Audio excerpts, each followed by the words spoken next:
nyinyi mnafikiri mnafahamu. Lakini kwa mjamzito hiyo sio lazima. Kwa nini kwa mtu ambaye sio mjamzito ni lazima? Tunatakiwa tunywe maji mengi sana ili tufanye ultrasound, na kwa mjamzito sio lazima afanye hivyo. Okay.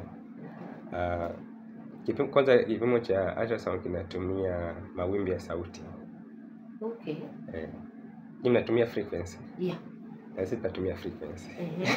Kwa hiyo okay. Kwa hiyo ninatumia mawimbi ya sauti. Kwa hiyo kile kichwa cha ile mashine inaitwa probe. Inatoa mawimbi ya sauti. Yale mawimbi ya sauti yanapita kwenye mwili ama tissue, ndio ina vibrate. Sasa ikipita kwenye kitu kilaini chepesi, mfano kama maji ama nini, inapita kwa urahisi. Na ikipita kwenye sehemu kama maji, kule mbele kinapopitia inatoa mwangaza. Yaani ndio jinsi inavyofanya kazi, inatoa mwangaza. Kwa kama inatoa mwangaza, ni rahisi kuona kitu kinachofuatia mbele. Kwa hiyo kibofu cha mkojo maumbile yalivyo, ukitoka tu nyama za tumbo hapa juu, unakutana na kibofu cha mkojo, alafu unakutana na mfuko wa uzazi upo nyuma. Mfuko wa mzazi upo nyuma ya kibofu cha mkojo. Kwa hiyo ile mawimbi ya sauti yanapopita kwenye tumbo, kupita kibofu cha mkojo hadi kumfikia ufuko wa mzazi ambao mtoto yupo ama yule uterus ipo, ndio inatoa picha nzuri wa ule mfuko wa uzazi. Kwa hiyo swali linakuja, kwa nini wajawazito waambiwa wapime wanywe maji, lakini wewe naambiwa wajawazito wenyewe ndani ya tumbo lao, yule mtoto alimo, kuna kitu kinaitwa amniotic fluid. Ni maji ambayo yamo ndani ya mtoto, anaelea ndani yake. Ndio ile tunasema sijichupa imekasuka kitu hicho. Okay. Ndani ya ule mfuko kuna maji ya kutosha. Kwa hiyo hakuna haja ya kuongeza maji mengine. Iko hivyo. Sasa okay, fine. Maana yake naona sasa nitatoka nje ya nini?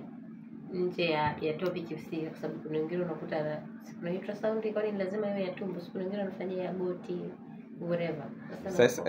Sasa katika kutusaidia tu kwa hilo. Sasa ndio maana mwanzo nikasema tuna topic of interest ni obstetric wa mama jazito.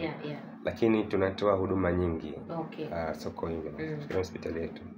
Kwanza labda nitoe intro. Tunatoa hizo ultrasound. Tunatoa huduma za CT scan, tunatoa huduma za X-ray.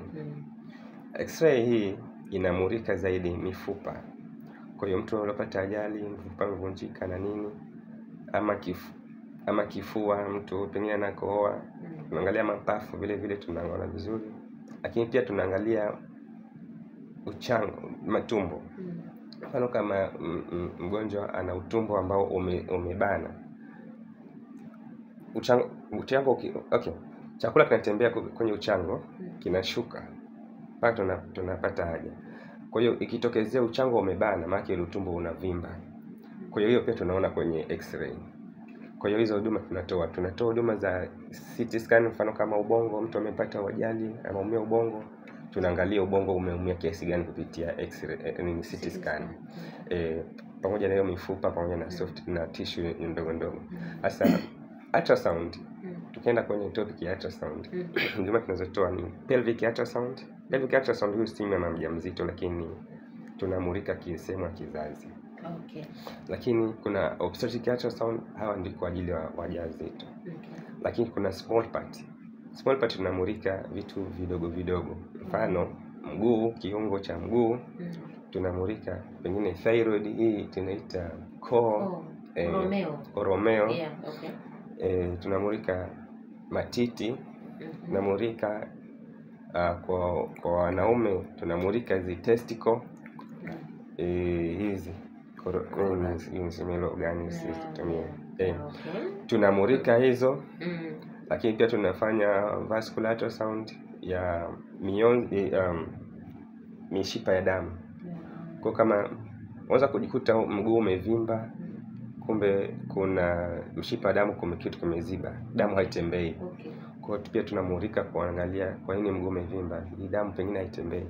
Tunaangalia hizo shida. Kwenye hizo huduma zote tunatoa.